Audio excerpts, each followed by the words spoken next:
Somewhere deep in the Mississippi Delta, inside an archive no clerk wants to open twice, lies a set of records that were deliberately mislabeled for over a century. 9 ledgers, 9 plantation owners, and a schedule so disturbing that 3 county clerks refused to finish copying it. Because these weren't breeding records of slaves. These were breeding records of the masters themselves.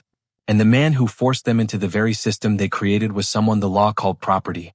Moses Jackson, the quiet slave who turned their own machinery of cruelty back onto them.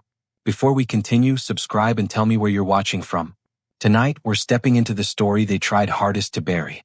I was born into a world where everything had a number, even the parts of your body you didn't own.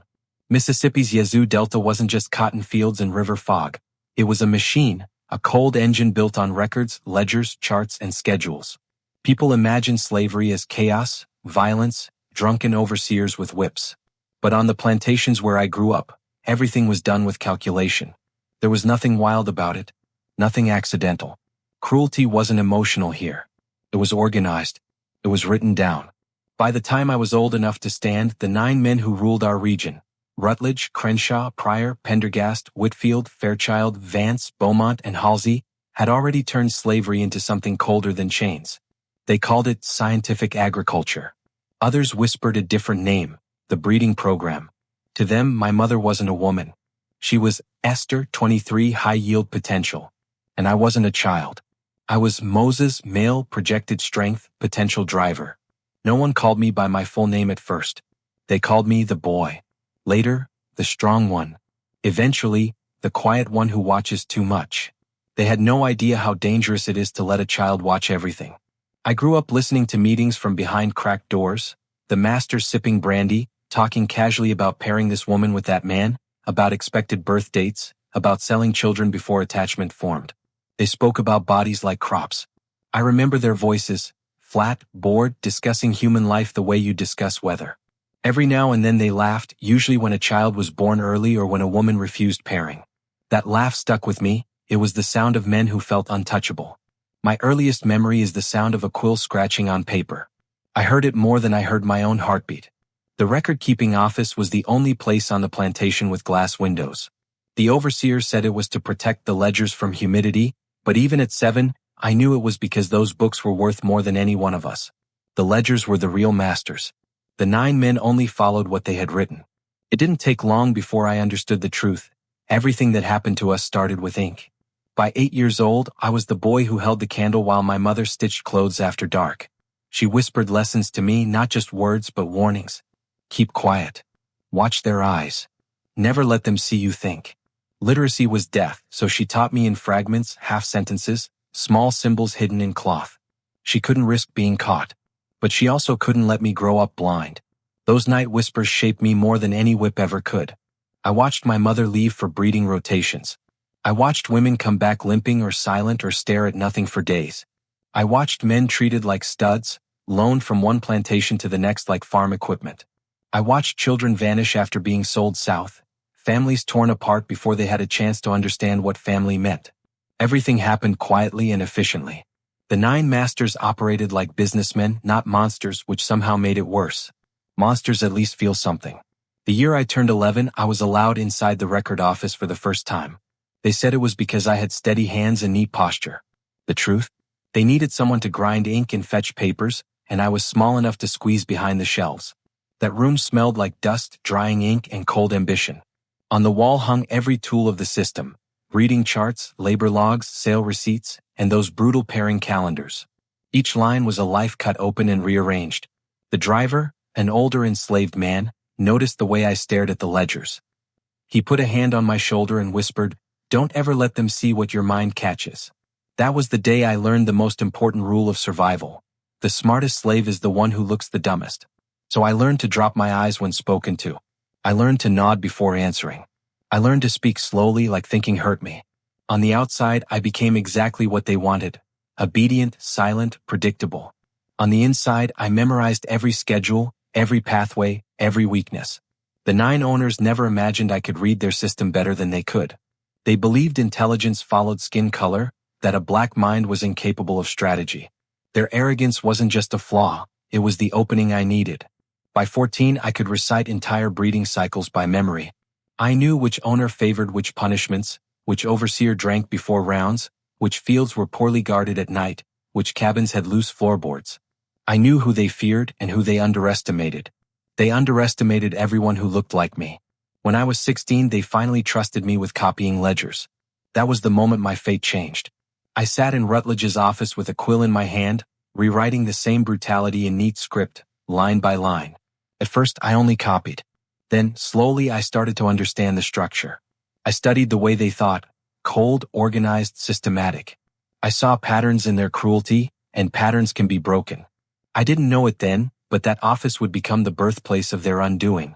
Because the more I learned, the more I realized something they never saw coming. If a system is built on schedules, then schedules can be reversed. If a system is built on fear, then fear can change direction. And if you teach a man to read the master's ledgers, one day he will write something entirely different. 1831 Mississippi. 9 plantations. 1 quiet boy. A new kind of rebellion was beginning.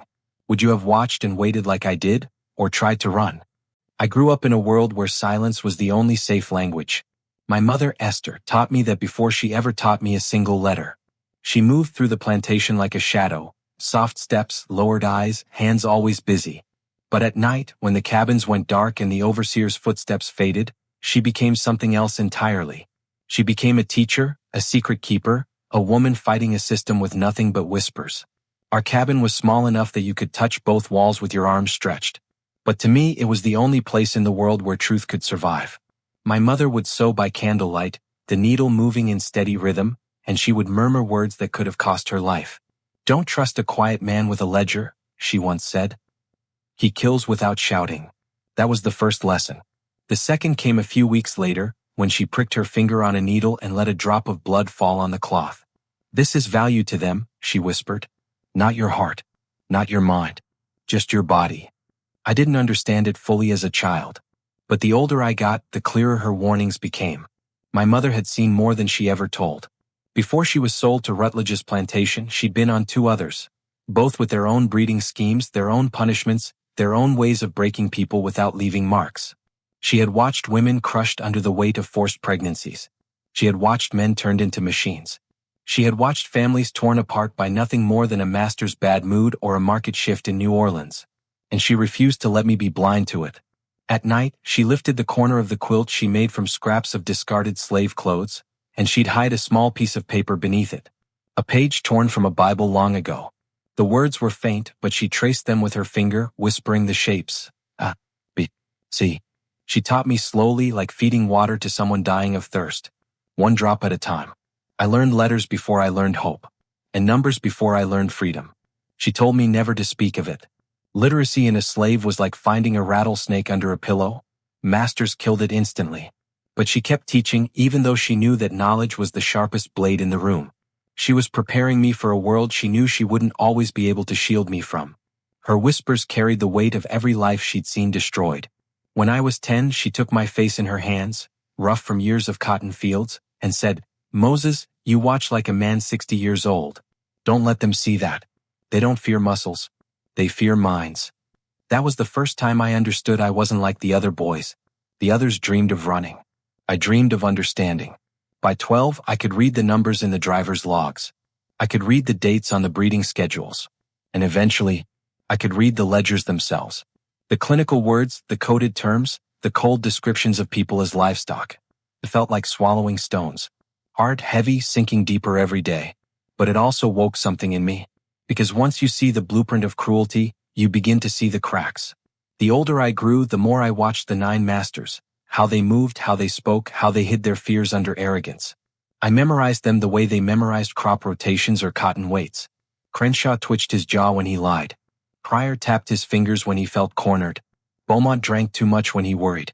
Whitfield's eyes shifted whenever someone said, "Escape."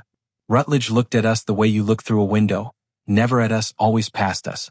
The slaves feared them. But I watched them long enough to see something different. Men who believed their system was unbreakable. Men who couldn't imagine being powerless. Men who didn't understand that watching is its own kind of weapon. The more I learned, the more dangerous I became. By 13, I had memorized most of the plantation's layout. I knew where keys were kept, where the guards slept, which horses ran slow and which ran fast, which doors creaked and which didn't. Knowledge became my armor. Observation became my escape. But the most powerful thing I learned came from my mother's voice one night, trembling after a flogging she witnessed earlier that day. She held me close and whispered, "Promise me something, Moses. If they ever hurt me, don't run. Don't die angry. Learn how they think. Learn the system. One day you'll need it." I didn't understand why she said that. Not then. But 2 years later, when I watched her walk away for the last time into a night filled with river fog, I remembered those words. I held on to them like breath. My mother wasn't raising a child. She was raising a weapon. And the 9 men who built their empire on ledgers and breeding charts had no idea that the quiet boy copying numbers in the record room would one day turn those numbers into a noose around their own necks. 1833 Mississippi. One mother. One forbidden education. A storm was coming, and none of them saw it. Would you have learned in secret even if it meant death? I was 17 the first time I saw Rachel, and I remember thinking she didn't walk like the others. They walked with fear tucked into their shoulders, always shrinking, always bracing for the next command. But Rachel moved like someone who'd made peace with pain long ago. Strong back, straight neck, eyes sharp enough to cut through a man's lies. She didn't bow her head when masters passed by. She pretended to, but not fully. It was a quiet rebellion, small enough to survive, sharp enough to be noticed by the wrong person. I noticed her because she didn't look broken. In a place built to break people, that was rare. The first time our eyes met was during one of the consortium's breeding assemblies, the kind of cold, humiliating gatherings the 9 masters used to evaluate stock. Men lined on one side, women on the other, all pretending they weren't human while owners discussed pairings like they were matching horses. The smell of sweat, dirt, and fear clung to the air. Overseers walked between us like butchers deciding which meat to cut first. Rachel stood among the women with her hands clasped behind her, face calm, eyes steady. She didn't look ashamed. She looked calculating. Like her mind was somewhere else entirely. That alone made her dangerous. Her owner, Cyrus Whitfield, introduced her with pride, strong health, proven fertility in the bloodline. I remember feeling something cold and violent coiling inside me when he said that. She wasn't a woman to him. She was a projection of profit. When our eyes met, she didn't look away like most women did. She held my gaze for half a breath, long enough to say something without words. "I see you too." It was the closest thing to rebellion I'd ever seen in another person. Weeks passed before I spoke to her. Slaves weren't allowed to socialize unless ordered, and breeding rotations were the only times men and women from different plantations crossed paths. But fate, or maybe something darker, brought us together again during a ledger exchange. Whitfield had sent Rachel to deliver updated breeding schedules to Rutledge's plantation. I was the one assigned to copy them. She stepped into the record office, the one place where cruelty lived on paper instead of chains. I looked up, expecting a timid girl too scared to make eye contact. Instead, she scanned the walls, the charts, the numbers, the breeding maps, and I saw her chest rise with quiet anger. Not fear. Anger. "You copy all this?" she asked softly, as if afraid the ink might hear her. "Yes," I whispered. "Then you see everything," she said. It wasn't a question. It was recognition. She didn't smile. Neither did I. But something passed between us. Understanding, danger, a bond formed in the place where truth was forbidden. Later that evening, she approached me behind the tool shed where the smoke from the forge hid shadows. "You read," she said without hesitation. "Not just copy. You read." My heart slammed in my chest because a woman knowing your secrets could get you killed. But her voice wasn't a threat. It was a confession. "I read enough," I said. She stepped closer, lowering her voice. "They think we don't understand what they write. They think numbers make them gods." "And you?" I asked. "I think gods bleed too." That was the moment I knew Rachel wasn't just fearless. She was a strategist. Someone who saw the system the same way I did. A machine with cracks just waiting for the right pressure. Our conversation stayed hidden in stolen moments. A water break here, a ledger handoff there, a whispered warning behind cabins. She was smart, sharper than anyone I had met. She noticed patterns in people the way I noticed patterns in paper. "You watch them," she said once. "All the time. You act slow, but your eyes are busy." "You watch too," I replied. "Someone has to." That was how it began. Not with love, not with romance, not with longing. We were 2 minds waking up inside a box built to crush us. Attraction came later, slowly, quietly, the way sunlight creeps under a locked door. The night we decided to marry wasn't emotional. It was strategic.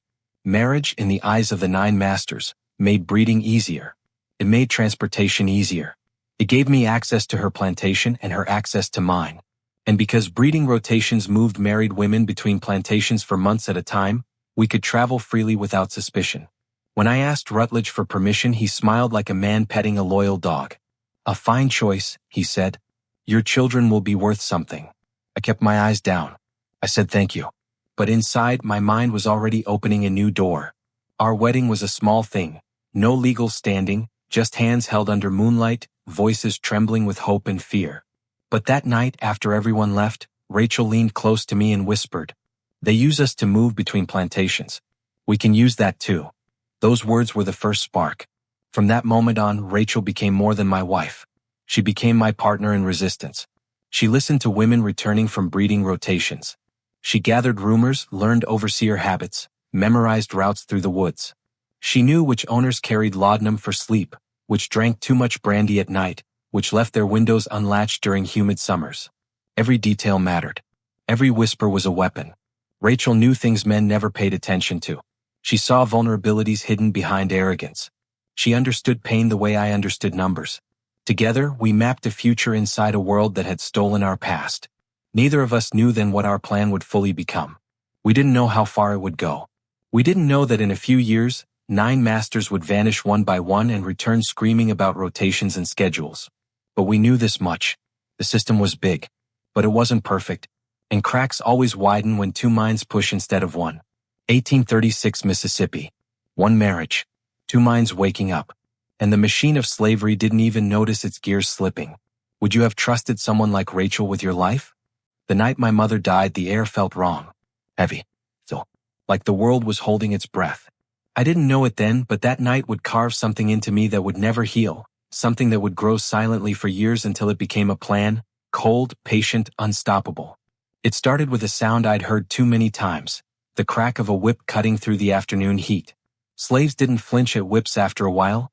You learned to tell the difference between a warning lash, a punishment lash, and the kind that was meant to break someone forever. That day I heard the third kind. I was 18, working in Rutledge's record office, reorganizing breeding schedules for the next rotation cycle. My hands were busy with ink, but my mind was drifting, thinking about Rachel, about small plans we whispered in passing. Then the screams pierced the walls. Not the screams of a child. Not the screams of someone surprised. The screams of someone who'd finally had enough. I ran outside, staying low, keeping to the shadows of the main house. A crowd had gathered near the whipping post. Slaves from every cabin, overseers standing like statues, and Rutledge himself with a riding crop in hand. 2 men held my mother upright. Her back was torn open, blood soaking into the dirt, breath ragged. I had seen women whipped before, but never like this. Her crime was listed in the ledger the next morning as refused scheduled pairing. They used that cold phrase to hide the truth. Esther refused to let her body be used again. She was 38, older by breeding standards, but the consortium had begun testing what they called extended productive years. She was paired with a 19-year-old boy she barely knew. She refused. They made an example of her. Rutledge didn't shout during the whipping. Men like him preferred control. He counted each lash calmly as if tallying cotton weights. 27, 28, 29. I tried to step forward once, but an overseer grabbed my arm and hissed, "You look at her. Don't you dare look away." They wanted me to see. They wanted me to remember. And I did. She fell on the 30th lash. Not from pain, she'd endured worse. She fell because her spirit had cracked. And cracking wasn't something you could unlearn. When the crowd dispersed, I knelt beside her in the dirt. Her breathing was shallow, her eyes half open. She didn't cry. She didn't speak. She didn't need to. I saw everything in her silence. Decades of being bred, sold, rebred, watched, measured, dehumanized. She wasn't alive anymore. Only her body was. That night after sunset, I checked our cabin. She wasn't there. I searched the fields, the shed, the infirmary. Nothing. Then I saw footprints leading toward the Yazoo River, the same river mothers whispered about when teaching their daughters where not to wander. I ran along the shore, calling her name, quietly at first, then louder, voice cracking. The moon cast pale light over the water, and I saw her dress drifting near the reeds. She wasn't struggling. She wasn't fighting. She was floating, letting the current take her. By the time I waded into the water, she was gone beneath the surface. The river swallowed her like it had been waiting. Her death was recorded as accidental drowning, emotional instability. But I knew it wasn't an accident. She didn't drown. She let go. That night I didn't cry. I didn't scream. I didn't collapse the way a son is supposed to when he loses his mother. I sat on the riverbank until dawn, staring at the water as it carried away the last person who had ever loved me freely. Something inside me shifted. Not like a spark. More like cold iron locking into place. For years, Rachel and I had spoken about cracks in the system, little ways we might survive better, maybe even help others. But after the river took Esther, my thinking changed. Survival wasn't enough. Avoiding punishment wasn't enough. Even escape wasn't enough, because escape would only save me, not the hundreds left behind. The system had to feel itself break. It had to feel what it inflicted. And the only way to do that was to use the system itself. When I returned to the cabins that morning, everyone avoided my eyes. They knew a mother's death was a wound that changed a man. They didn't know how it would change me. Rachel was the only one who came close. She placed a warm hand on my cold fingers and whispered, "I'm not asking if you're okay. I'm asking what you're thinking." I told her the truth. "I'm thinking the machine needs to turn on the men who built it." Rachel didn't flinch. "Then I'll help you." We didn't speak of revenge. Revenge is hot, reckless, emotional. What I wanted was cold, careful, strategic. Something that wouldn't end in bloodshed. We couldn't win a war. But we could win something else. A reversal. We didn't know what form it would take yet. But we knew who the first target would be. The one who designed the breeding calculations. The one who counted each lash on my mother's back with a calm voice. Silas Rutledge. The man who thought breeding schedules were God's arithmetic. I returned to his record office the next day, copying numbers with the same perfect script he praised. My face was calm. My hands steady. But inside I was already building something, quietly, silently, piece by piece. My mother taught me to read the system.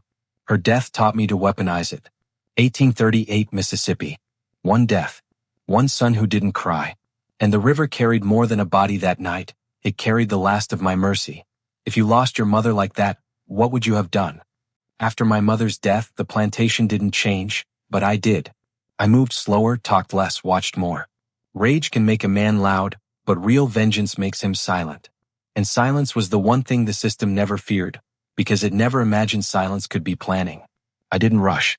A fast rebellion dies fast. Instead, I studied the same machinery that killed my mother. And I learned its rhythm. Every plantation had patterns. Every overseer had habits. Every master had blind spots. The entire system of slavery looked huge from the outside, but from inside, if you watched long enough, it was fragile in ways the owners could never imagine. Not because they were strong, but because they were predictable. They built a machine they believed was perfect. I planned to use every bolt and gear of that machine against them. It began with simple whispers. A question here. A passing glance there.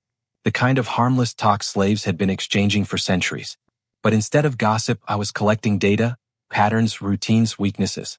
I learned which overseer at Crenshaw's drank himself unconscious every Thursday. Which guard at Whitfield's took long walks after supper to see a woman he wasn't married to. Which cabin doors at Pryor's plantation didn't lock properly. Which horses at Pendergast's property were too old to run but still loud enough to be blamed for noises in the night. Knowledge was a weapon sharper than any blade. And I was forging mine in silence. Rachel became my partner in this without hesitation. She moved between plantations under the guise of breeding rotations, but instead of being broken by the system, she gathered information from every woman she met. Women talked differently around each other, honest, raw, unfiltered. They shared everything, which masters beat their slaves, who kept laudanum for sleep, who snored loud enough to drown footsteps outside their windows. One night, Rachel came back from Vance's property with a piece of information that made my pulse spike. She whispered it while we sat behind the cabins, our faces hidden in the shadows. Vance takes laudanum every night. Heavy doses. He sleeps like a corpse. Alone? I asked. She nodded. His wife visits her sister twice a week. That wasn't just a detail. That was a crack. And cracks are how walls come down. Slowly, I began identifying slaves who were sharp, not physically strong but mentally awake. Men and women who had been watching the system as long as I had. They weren't loud. The loud ones die first. I needed the quiet ones. There was Isaac, a driver at Pendergast's place, who knew everyone's movements better than the masters themselves. Daniel, the blacksmith at Fairchild's, who could copy any key after seeing it once. Grace, a house servant at Vance's, who handled medicines and knew exactly which ones could knock a man out without leaving marks. And Thomas, a field worker who could move through the woods without leaving footprints. I'd never seen anyone glide the way he did, silent as mist. We never held meetings. Meetings get people killed. Instead, we built a network the same way the masters built theirs, through movement. Slaves were already being traded, loaned, bred, and sent between plantations. We simply turned their forced mobility into a communication system. A nod in the fields. A gesture across the barn. A note hidden in cotton sacks. A phrase dropped casually, rain coming soon, meaning, he's drinking again tonight. It's a long harvest, meaning, watch the guards, one has changed roles. Plantation owners never imagined slaves could organize because they assumed we didn't have the intelligence for it. They never realized that oppression teaches discipline. That suffering teaches strategy. That silence teaches observation. And that slaves could pass messages faster than riders on horseback because we were everywhere, and they never truly saw us. I studied the consortium's pathways the way generals study maps. I memorized every fence line, every river crossing, every abandoned cabin along the borders of their 9 properties. The unused structures became our landmarks, meeting spots, temporary hideouts, staging areas. Slowly a pattern emerged. The 9 masters were untouchable individually, but together, they shared everything. Land, schedules, breeding rotations, security habits. They didn't just build a network of plantations, they built a network of vulnerabilities. And all those vulnerabilities were connected by one thing: paper, breeding charts, labor maps, loan logs, night schedules. I copied every one of them. The 9 masters trusted me because they trusted paper more than people. They believed I was just ink in obedience. They didn't understand I was reading more than they ever intended a slave to read. They never noticed when I copied an extra sheet. Never noticed when I memorized a nightly patrol before the ink dried. Never noticed when I traced paths on scrap papers under candlelight. They were too busy thinking they were civilized men. They never realized their civilization had cracks big enough to walk an army through. The plan didn't appear all at once. It came to me in fragments, like pieces of a broken mirror slowly sliding back together. A reversal. A turning of the wheel. Not violence. Violence was easy, predictable, suicidal. The masters had guns, dogs, horses, laws. We had nothing but patience. But patience was enough. Because one lesson from the machine was clear. If a system is built on schedules, then schedules can trap the men who made them. If a system depends on fear, then fear can be redirected. If a system needs silence to survive, then silence can become a weapon. My mother's death had taken something from me, but it had also left me something: clarity. She always told me the reason masters kept us uneducated was because knowledge turns a slave into something they fear. And now I understood. They didn't fear guns. They didn't fear knives. They didn't fear escape. They feared someone who could think. Someone like me. 1839 Mississippi. 9 masters. One quiet network growing in the dark. The machine didn't know its gears were being rewired. If you were in my place, would you wait? Or strike early? The first disappearance wasn't supposed to happen that soon. My plan was still forming, slow, patient, like water wearing down a stone. I spent months studying the 9 masters, tracing their habits the way hunters track prey. But sometimes fate chooses its own timing, and sometimes opportunity arrives before you're ready to seize it. The night Bartholomew Crenshaw vanished, the air was thick and wet, the kind of Mississippi heat that makes even shadows feel heavy. I was in Rutledge's record office, copying new breeding rotations. My candle flickered low, and the ink on my fingers had dried into thin black cracks. It was late, close to midnight, when Isaac slipped through the doorway with a half-whisper that said everything. It's time. I didn't ask which master. I didn't ask how. I didn't ask if everyone was in position. We had planned this moment for months. Crenshaw was known for 2 things: his cruelty and his nightly brandy. Every slave on his plantation knew the smell of it, sweet, sharp, always present just before he did something monstrous. Grace had slipped laudanum into his drink an hour before sunset. Not enough to kill him, just enough to sink him into a thick, dreamless fog. At exactly the right moment, Isaac and 2 others slid through Crenshaw's back door, a door his wife always left cracked because she liked the night air. They used no force, no noise. They lifted him from his bed like he weighed nothing. And they carried him out the same way slaves carried heavy sacks, quietly, backs bent, eyes down. We didn't take him far, only 15 miles, But Mississippi nights stretch like forever when you're carrying a man through woods. I wasn't there physically, not that night. If I had been, the entire plan would have died before it started. I needed airtight alibis, real ones with witnesses who could swear they saw me working, eating, or sleeping each time a master disappeared. That was the rule. I mastermind. They execute. I remain invisible. So while Crenshaw was being carried through the pines, I dipped my quill in ink and wrote numbers in the ledger, making sure Rutledge saw me from the doorway. My posture was perfect, calm, obedient, unaware. The image of a man too simple to pose any threat. Meanwhile, in the abandoned overseer's cabin near Vance's border, the first reversal began. We never aimed to harm Crenshaw physically. That would have been exactly what the masters expected slaves to do: fight with fists, knives, fire. But a system built on psychological domination has only one true fear: being dominated psychologically. Crenshaw woke the next morning chained by his wrists and ankles to a narrow bed. Not tight enough to tear skin, but tight enough to send a message: you're not in control anymore. The room was empty except for the bed, a small table, a pitcher of water, and the recreated breeding ledger sitting just within his sight. Grace had written that copy herself: perfect handwriting, steady lines, cold words. Bartholomew Crenshaw, age 52. Strong constitution. Historical fertility observations. 7 confirmed children. Recommended pairing rotation, daily. We didn't hurt him. We didn't touch him. We didn't speak. That was the power. On the second day, a young enslaved woman entered the cabin. She didn't come near him. She didn't speak to him. She simply set down a bowl of food on the table and stood with her hands folded, the same way slaves had stood before him during punishments. Then she walked out. On the third day, a man entered, one of the field hands Crenshaw had once beaten for lack of enthusiasm. He didn't touch Crenshaw. He didn't threaten him. He simply read aloud from a ledger describing a forced pairing Crenshaw had orchestrated years earlier. And then he left. It wasn't violence that broke Crenshaw. It was being seen. Truly seen. For the first time in his life, he wasn't the observer. He was the observed. Slaves had always been objects under the master's eyes. Now the master was the object. And he couldn't handle it. On the fourth day, Crenshaw stopped eating.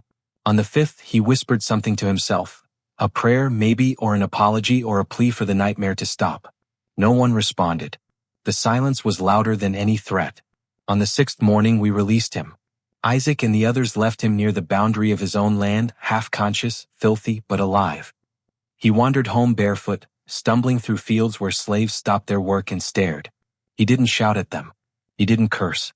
He didn't make eye contact. Crenshaw had returned, but the part of him that believed he was superior had not. The alarm went up within the hour. Overseers searched cabins.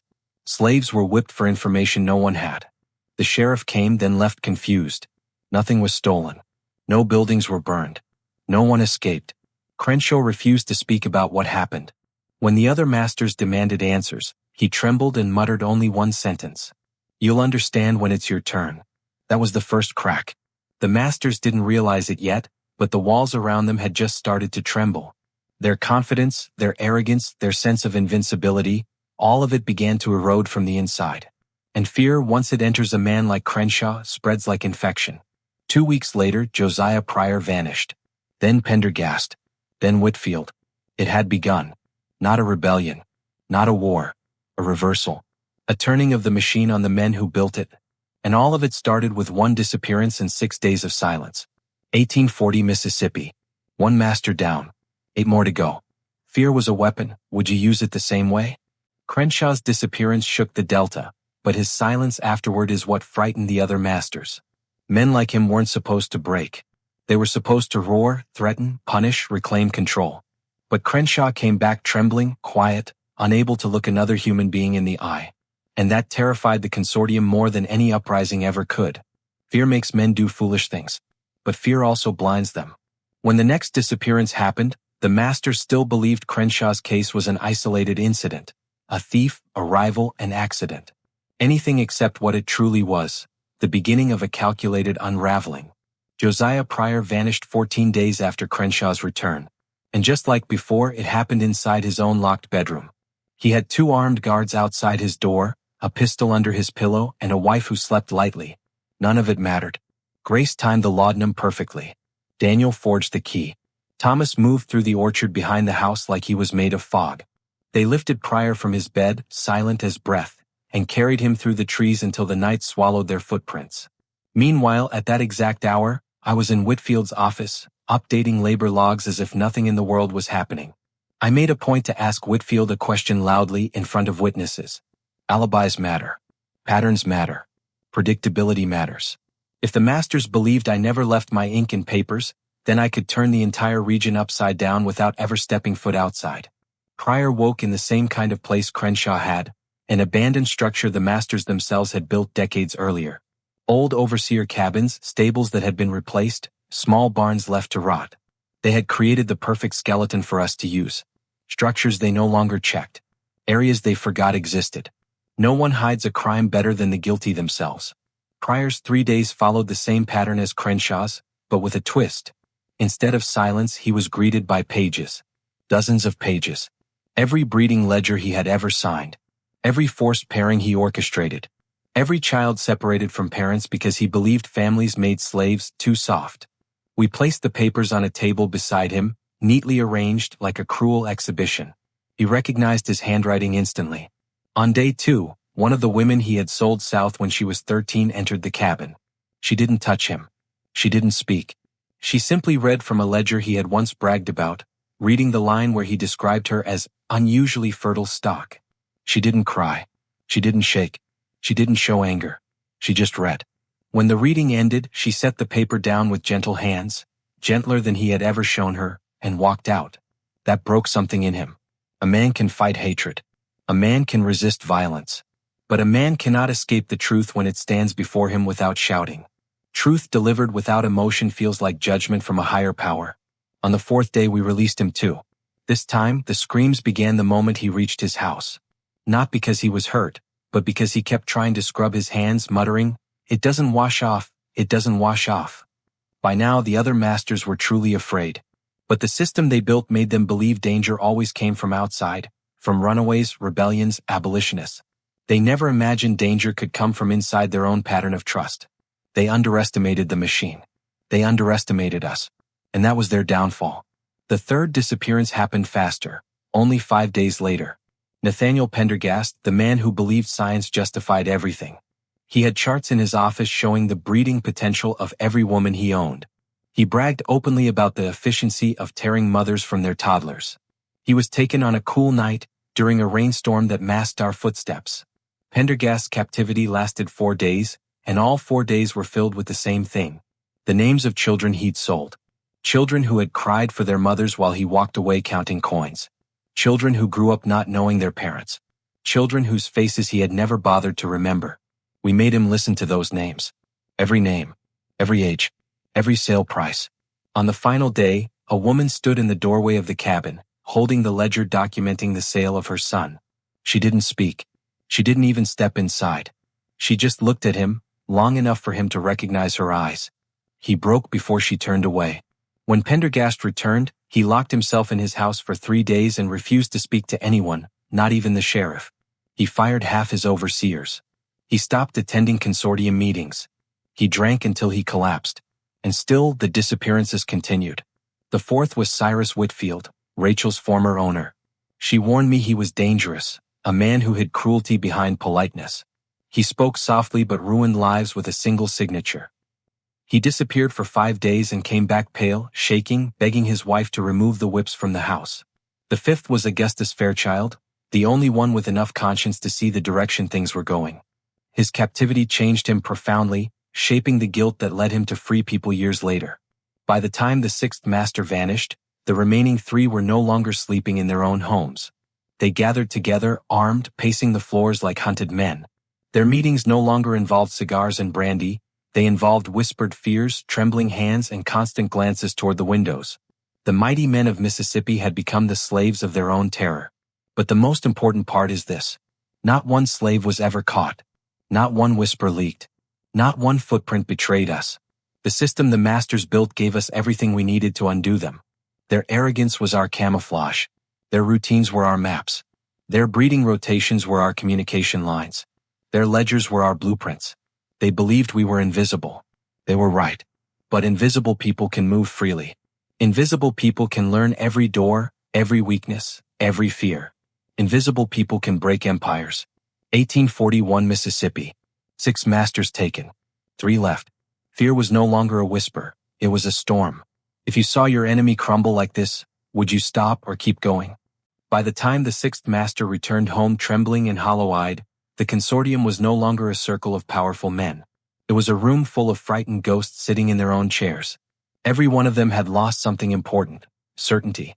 They were men built on dominance, men raised to believe their wills were iron, their commands were law. But now law couldn't protect them. Guns couldn't protect them. Their wealth, their status, their names, none of it mattered. They were prey. And prey behaves differently. Their quarterly meeting that October felt nothing like the gatherings I had watched growing up. Usually the room buzzed with arrogance, cigars glowing, brandy swirling, laughter loud and careless. But on that day, silence. Sure. Thick. Unnatural. The air felt like stretched rope ready to snap. I entered carrying updated ledgers. Normally, the moment I stepped into such a room, eyes slid right past me. That was the rule. Slaves existed in the edges of their vision, seen just enough to serve but never enough to matter. This time they looked at me. All 9 pairs of eyes. Every one of them. Watching me, not with authority but with suspicion. Fear. It was the first time in my life they truly saw me. Not as a tool. Not as a body. As a mind. I placed the ledgers on the table one by one, my hands steady, face blank, posture perfectly subservient. The same performance I had perfected since childhood. But inside, a cold calm settled through me. The kind of calm a man feels when he finally becomes who he was forced to pretend not to be. Rutledge broke the silence first. "Moses," he said, his voice stiff. "You hear things moving between plantations as you do. Have you heard any talk about these disappearances?" I didn't raise my eyes. "No, sir." "Nothing?" Fairchild pressed, his voice trembling. "Only what the overseers have said, sir," I answered softly. "But—" I paused. Let the silence breathe. Let it soak into their bones. "But what?" Pryor snapped. I looked up then, just enough to meet their gazes without challenging them. "I heard that Mr. Crenshaw has nightmares," I said quietly. "They say he wakes screaming about schedules and rotations." The room stiffened. I tilted my head slightly, giving them innocence they would not find in my eyes. "That's the same language used in the breeding ledgers, isn't it?" I swear the temperature dropped. Whitfield's hand clenched the armrest. Pendergast's breath caught. Even Beaumont, the man who once bragged about scientific discipline, flinched as though I had struck him. I stepped back, lowering my gaze again. "I beg your pardon if I spoke out of place, sirs," I murmured. "No," Rutledge whispered. "No, you're fine. Go on, Moses." But I didn't speak further. I didn't need to. The seed was already planted. They dismissed me with a tremble in their voices, but as I walked out of the manor house, I felt 9 pairs of eyes burn into my back, not with ownership, with fear. Later that night, Rutledge sent for me. Not through an overseer, not through a driver, not through his wife. He came himself. The first time in my life. I was in the office, closing the ledgers for the day when the door creaked open and he stepped inside. His hair was uncombed. His shirt half-buttoned. His eyes sunken and red. He was afraid to sleep. "Moses, come with me." He led me into his private study, a room I had seen from the outside but never entered. Dark wood, heavy curtains, the smell of tobacco still lingering. On the desk was a pistol. Loaded. Within his reach. He sat down and motioned for me to stand across from him. "I know it's you." He said it calmly. Too calmly. Like a man speaking to his own shadow. My heartbeat didn't change. My breathing stayed slow. Years of trained stillness served me now better than any weapon. "Sir?" I asked softly. "The disappearances, the ledgers, the irreversals." He swallowed hard. "It's too perfect, too precise. It requires someone who understands how we operate. Someone with access to everything. Someone quiet. Someone patient." He leaned forward. "Someone like you." For a moment we just stared at each other. Him trying to read a man he never believed capable of thought. Me watching the cracks form in the shell of the man who believed he was master over all things. "What evidence do you have?" I asked politely. "None," he whispered. "And that's how I know it's you." He wasn't wrong. He inhaled shakily, then continued. "I want to make you an offer. Stop all of this.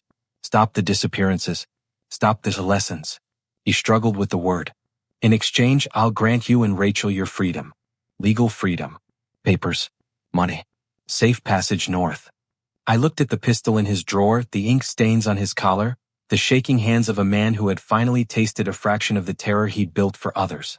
And the others? I asked. The 400 you and your friends still own? He shut his eyes. I can't free them all. You mean you won't? Silence. Freeing them would ruin me, he whispered. Yes, I said softly. It would. He opened his eyes again, and for the first time since I'd known him, I saw something raw there. Something naked. Not arrogance.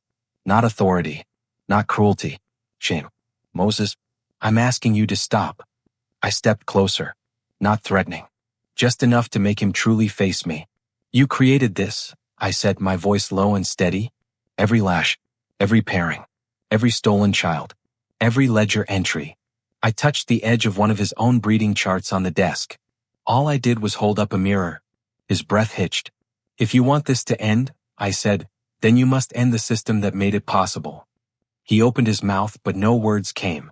Something inside him shattered quietly. I turned toward the door. You think this is about me winning? I said. But it's not. This is about you learning.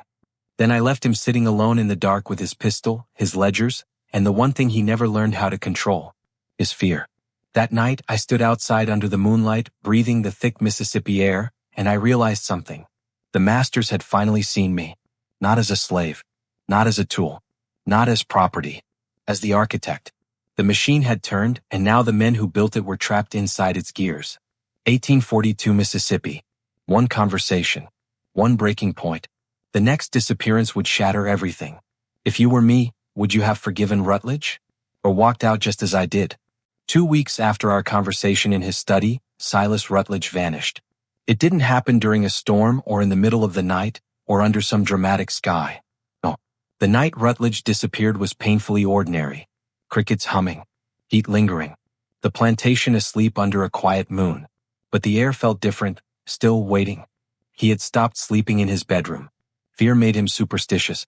He moved a cot into his study, pistol on his chest, lantern burning until dawn. He kept his boots on in case he needed to flee. He hired extra guards. He locked every door himself. None of it mattered. The machine he built understood him better than he understood himself. That night, while he sat hunched over his desk with trembling hands, he poured himself another glass of brandy. Grace had switched his supply 2 days earlier. It wasn't laudanum this time. That would have been predictable. Instead, the brandy was mixed with a different herbal sedative. Strong, slow, steady. He didn't stand a chance. By midnight, Rutledge's breathing slowed. His eyelids dipped. His fingers loosened around the pistol. His head dropped forward onto the ledger he had been pretending to study. And in that moment, when the master finally experienced the vulnerability he'd forced onto hundreds, the room filled with shadows. Isaac moved first. Thomas closed the curtains. Daniel locked the door from the inside. 3 men silent as dusk. A lifetime of fear disguised as obedience had prepared us to move like ghosts. Rutledge's body was heavy, but not heavier than the people he'd chained over the years. They bound his wrists and ankles with the same iron he had ordered forged for slaves. And before leaving, Daniel did something symbolic. He closed Rutledge's ledger, the last thing the man saw before darkness claimed him. The next morning, I was sitting in Crenshaw's office copying field output numbers. By noon, overseers were shouting, panic erupting across the delta. By evening, the sheriff was riding from plantation to plantation, pale-faced and sweating. The last untouched master had been touched.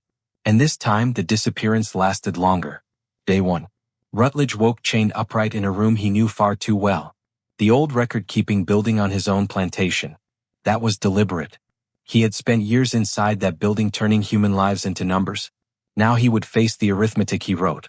The walls were lined with stacks of documents. Not the originals, we didn't risk taking those, but perfect copies. Every ledger.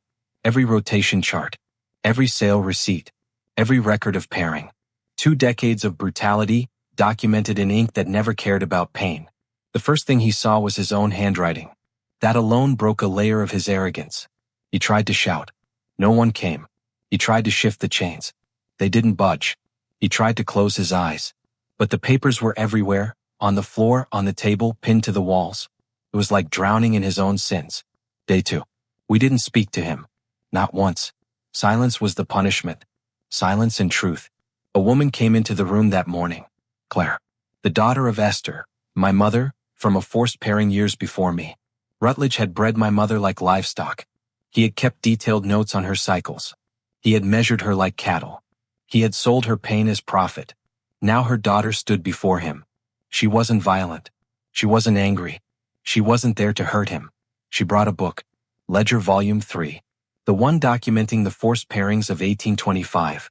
She opened to page 47 and read aloud the entry describing her own conception. Female, Esther, age 20. Male, Samuel, age 24. Product expected August. She read it slowly, clearly, without emotion. Then she looked at Rutledge and asked softly, "Do you remember my mother's face?" His lips shook. He didn't answer, because the truth was no, he didn't. He had never looked at her face. He had never looked at any of them. "What about mine?" she asked. He cried. Day 3. More visitors came that day. A young man named Benjamin. A woman named Margaret. A boy named Joshua. Each one reading the ledger entries that described their births, their forced separations, the sales that tore their families apart. But the worst part wasn't their presence. It was what they carried. Their humanity. For the first time, Rutledge saw them as people, individuals, not productive females or strong males. And that recognition, that crushed him. Day 4. There were no visitors on day 4. Only papers. And Rutledge, writing. Yes, writing. Someone left blank paper and ink on a small desk beside him.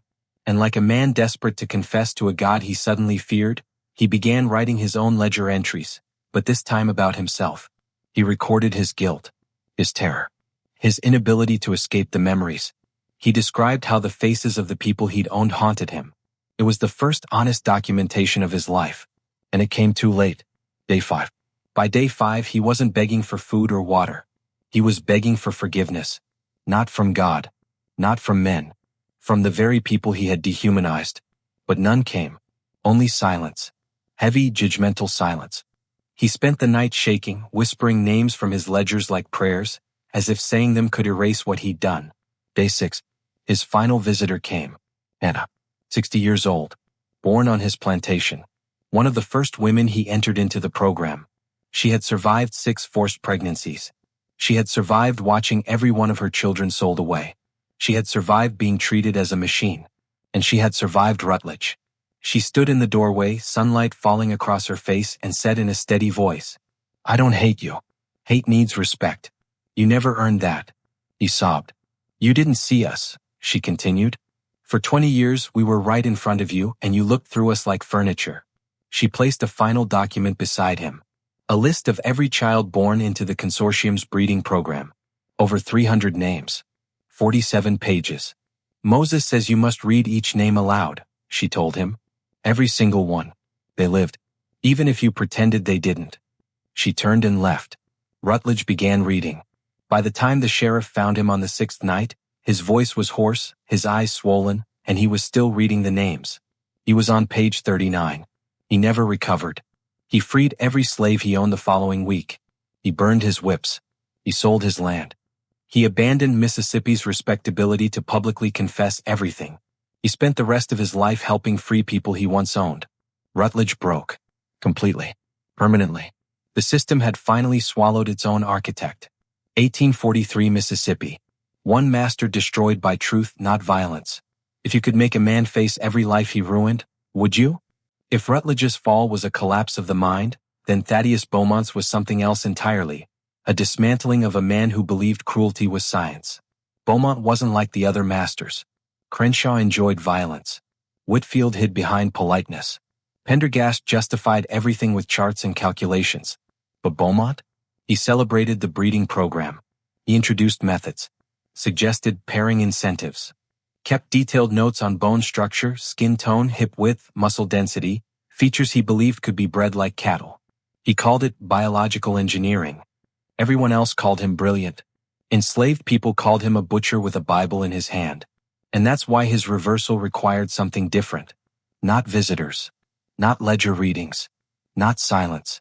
He needed to confront the tools he used, every instrument, every belt, every chain, without ever having them touch his skin. Fear isn't always about blows. Sometimes it's about reflection. Beaumont's disappearance happened on a night when the moon hid behind a thick veil of clouds. A perfect black sky. Shadows melted into each other. Even the dogs slept uneasy. Rachel had spent months gathering intelligence on his routines, and what she learned shaped the entire plan. Beaumont had insomnia. Every night he wandered from room to room with a lantern, inspecting things that didn't need inspecting. He trusted no one, not even his overseers. He checked the same locks 3 times. He counted his tools. He made sure the slave quarters were dark. Then he returned to his study, wrote in his journals, and drank until he collapsed in his chair. He had built his own prison without knowing it. When the moment came, we didn't use sedatives. We waited until he drank himself into a soft stupor, lantern flickering beside him. Daniel forged a replica of the study's key and 2 men slipped inside. Beaumont stirred once, but they froze until his breathing steadied. Isaac placed the muffling cloth over his mouth. Thomas carried his legs. No struggle. No noise. They transported him through the woods to an old tobacco barn he himself had abandoned years earlier, the same barn where countless punishments had been administered under his orders. It was poetic. Inside we had arranged an exhibition. Not of people. Of tools. The barn was dimly lit by a single lantern hung above, its flame small but steady. And in that circle of light were the instruments Beaumont had once wielded with cold efficiency. Chains. Leg irons. Whips. Branding irons. Collars. Rope. Belts. Stirrups. Leather restraints. And on the far wall, nailed neatly in rows, every ledger page documenting punishment orders he had given over 20 years. These tools didn't touch Beaumont. They didn't have to. His mind would do the rest. Day 1. Beaumont woke on the cold dirt, wrists shackled but loosely, just enough to remind him he wasn't in control. He tried to stand, but his knees buckled when he saw the walls. The whip marks on the paper entries. The burn diagrams. The punishment cycles. His handwriting everywhere. He didn't scream at first. He stared, disbelieving, as if the barn itself had betrayed him by remembering. He muttered to himself, this is not possible. But the tools hanging around him argued otherwise. The room smelled like dust and old paint. He recognized it. He had created that smell. Later that morning, a man entered the barn. Joshua. Joshua had scars across his back, clean, straight, evenly spaced. Beaumont's signature style. Unlike Crenshaw's rage-driven whippings, Beaumont's were measured, calculated. He believed consistency produced better discipline. Joshua didn't speak. He didn't show anger. He simply removed his shirt and let Beaumont look. Beaumont tried to look away. He couldn't. He deserved this. When Joshua left, Beaumont whispered, "Forgive me," but the door closed before he finished. Day 2. The next visitor was a woman, Mary. Beaumont had branded her at 20 because she refused to breed efficiently. She entered the barn silently. She placed her hand on her shoulder where the scar still burned faintly under her skin. She stood there, letting him see the mark he once justified as standard discipline. "No," he whispered, choking on the word. I did what I thought, Mary." But Mary only stared with the expression he had seen in countless enslaved women. The face of someone who stopped expecting mercy long ago. She left him sobbing into his chained hands. Day 3. On this day, the tools became the visitors. We didn't send people. We moved the instruments closer. The chains lay at his feet. The whips hung inches from his face. The branding iron rested beside his left hand, cold, but he flinched anyway. We didn't touch him. We didn't lift the iron. We didn't raise the whip. We didn't need to. He imagined everything. Because fear is loudest in a quiet room. By evening he was begging, not to be released but to be heard. To confess. To repent.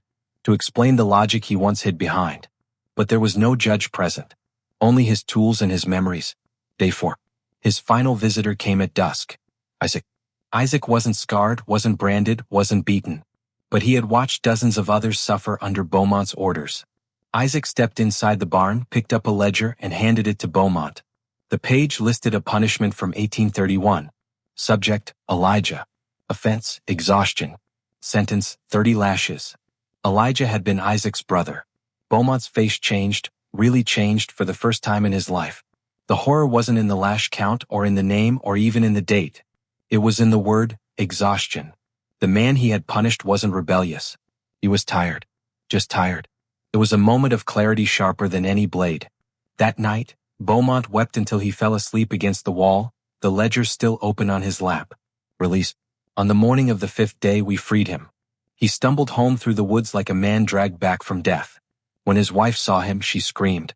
Not because he was hurt, but because he wasn't the man she knew anymore. Beaumont didn't talk for 3 days. Then he talked more than any of them. He freed his slaves in stages, restructuring his plantation until every person he once owned became a paid worker. He sold parts of his land and used the money to help families reunite. He funded travel north. He wrote letters to other owners urging reform. He never became an abolitionist, but he became something rarer. A man who tried to fix the damage he'd done. Year by year, plantation by plantation, Beaumont dismantled the legacy he once built. Fear broke him. Guilt rebuilt him. 1844 Mississippi. One master humbled. One plantation transformed. If you could confront someone with the consequences of their cruelty, would you do it? The disappearances ended, but the fear did not. The 9 plantations, once a perfect machine oiled by cruelty, calculation, and arrogance, began to grind and fail in slow, uneven motion. There was no explosion, no uprising, no fiery revolt. Instead, something much quieter happened. The system cracked from the inside. And cracks spread. Word travels fast among the oppressed. Faster than horses. Faster than rumors carried by white riders. Within a month, every enslaved person in the Yazoo Delta knew the truth. The masters could be touched. The masters could be broken. The masters could feel. That alone changed everything. The masters' downfall. The first sign that the system was failing came from Crenshaw. A man who once strutted through fields with a whip now trembled when a slave lifted an axe to chop wood. He stopped eating with other planters. Stopped attending church. Stopped sleeping. His wife found him pacing their hallway at 3 a.m, whispering, "Don't let them read to me again. Not the schedules, please." I can hear them. His plantation slowly collapsed. Overseers left because Crenshaw stopped giving orders. Slaves stopped working the way he expected because the man issuing commands didn't look like a master anymore. He looked like prey. Rumor says he died clutching a ledger to his chest, muttering his own breeding notes. Pryor changed in a different way. Before his disappearance, he believed cruelty was management. Afterward, he believed cruelty was a curse. He started traveling from plantation to plantation trying to buy back the children he had sold over the years. 63 in total. Some were in Louisiana. Some in Arkansas. Some he never found. He spent all his savings trying to repair what he destroyed, a desperate man running through his own past, searching for redemption. No preacher could save him. No whiskey could drown him. Only names of the children he sold, haunted him. He died earlier than the others. People said it was illness. Others whispered his guilt became too heavy for his bones. Whitfield fled Mississippi entirely. Sold his slaves. Sold his land. Moved to New Orleans to hide among bankers and merchants. He told people he tired of farming. But every now and then someone claimed to have heard him wake from nightmares screaming, "Don't let her read it again. Don't let her read it." Ghosts aren't always dead people.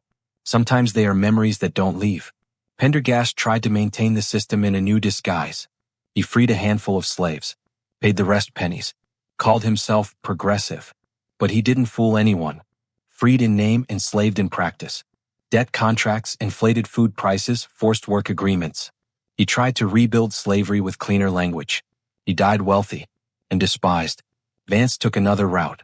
He freed slaves with contracts that forced them to work for him for 7 more years. By the time they were truly free, many owed him money for housing and food. He found a way to enslave people through paper instead of chains.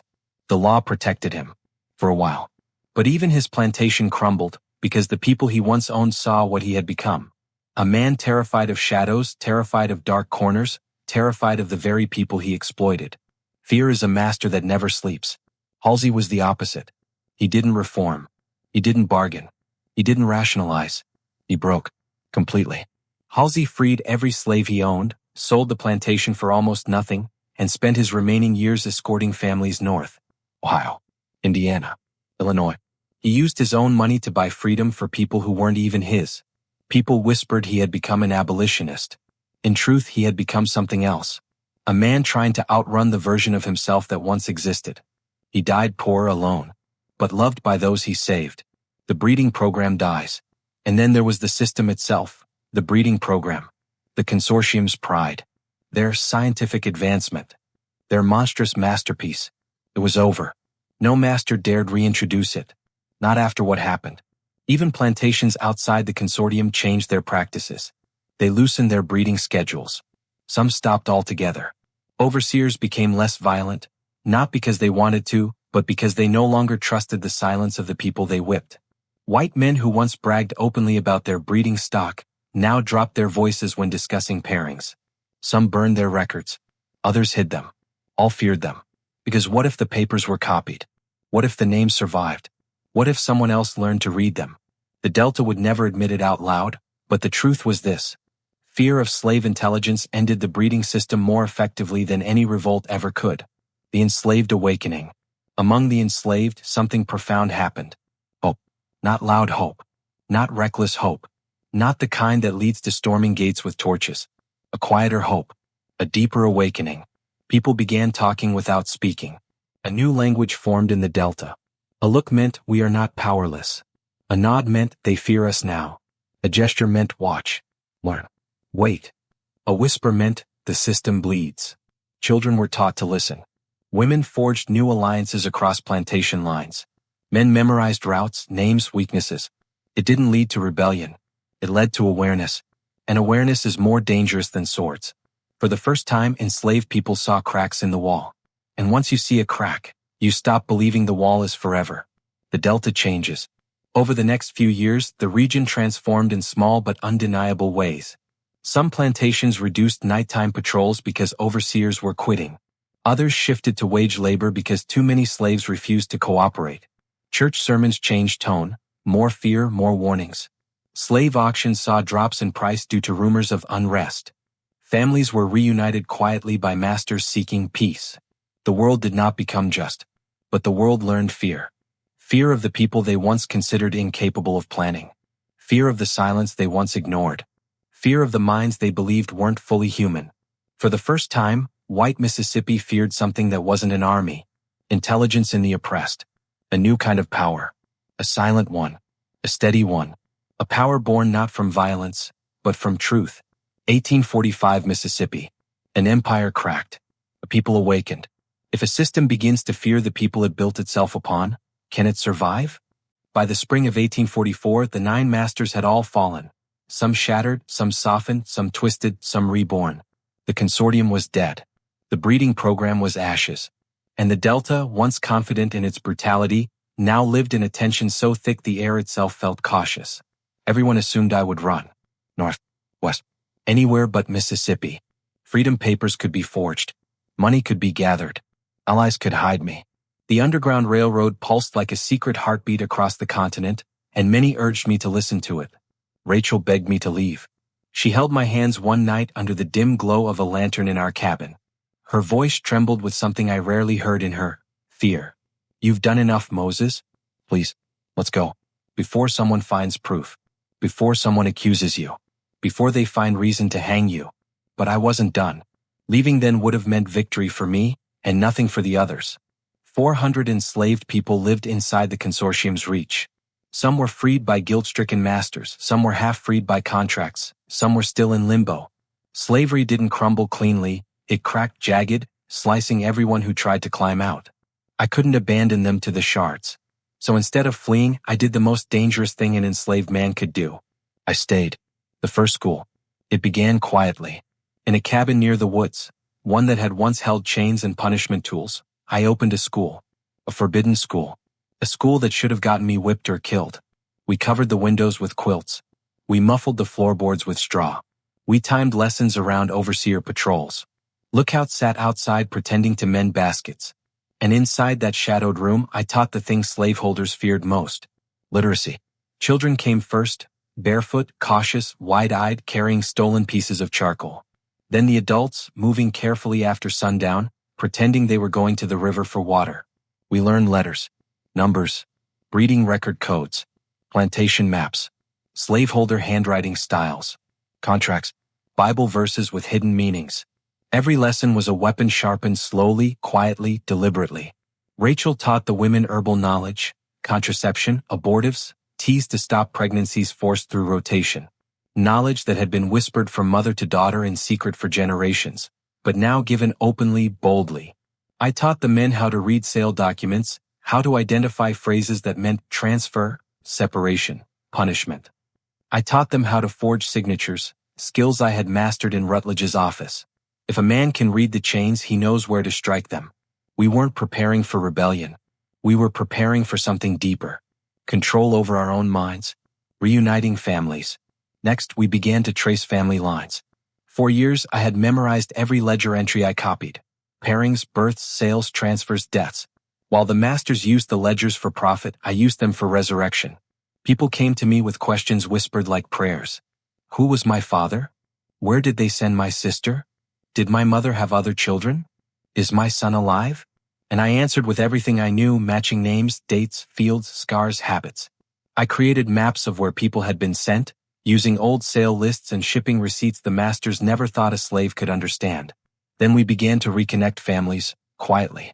A man at Fairchild's plantation walked 2 miles at midnight to meet his grown daughter he hadn't seen in 15 years. A woman from Vance's land found her mother's second family on Whitfield's estate. Children learned their siblings' names for the first time. A grandfather met the grandson born from a daughter he thought had died. Some reunions were joyful, some painful, all necessary. The masters saw people reuniting and thought it was coincidence. They couldn't imagine slaves organizing without a whip or command. They could imagine violence. They could imagine revolt. But they could not imagine coordination. That was their weakness. Negotiating the transition. When Rutledge freed everyone, chaos followed. Freedom without structure is just a different kind of wilderness. Food had to be secured. Shelter rebuilt. Contracts negotiated. Names recorded. Birth dates estimated. Routes north considered. Marriages legitimized. So I spent every waking hour mediating. Helping men secure paid work. Helping women avoid predatory contracts. Helping families relocate safely. Helping children find care until their parents could. Helping elders move into new cabins built by freed hands. We established a community council, a group of 7 men and women who could resolve disputes, regulate food storage, and negotiate fair treatment with neighboring landowners. Rachel stood beside me through all of it, organizing the women, building structures of mutual support that white Mississippi refused to acknowledge even existed. She taught them to manage their own time, their own families, their own fertility, something they had been denied since girlhood. In her voice, in her courage, I saw a future I wanted our people to reach. The danger of staying. But staying came with cost. Whispers followed me everywhere. You were too calm during the disappearances. You walked too freely afterwards. You knew too much. Some overseers stared at me with suspicion. Some whites stayed awake at night wondering if I had been involved. Some believed I was just lucky. Some believed I was dangerous. One slip, one accusation, one rumor, and I would hang. But danger was nothing compared to what would happen if we left the people behind with no guide, no organizer, no memory keeper. A system like slavery doesn't collapse clean. It festers, claws back. It bites from the grave. If the freed people did not organize, they would be dragged back into chains by new names, sharecropping, debt contracts, work agreements. So I stayed, not because I was fearless, but because fear no longer dictated my life. The day we finally left, it wasn't a dramatic escape. It wasn't a chase. It wasn't a storm. It was morning. Sunlight gentle. Birds calling. Rachel and I packed what little we owned, a quilt, a Bible, a few tools, a bag of herbs she couldn't leave behind.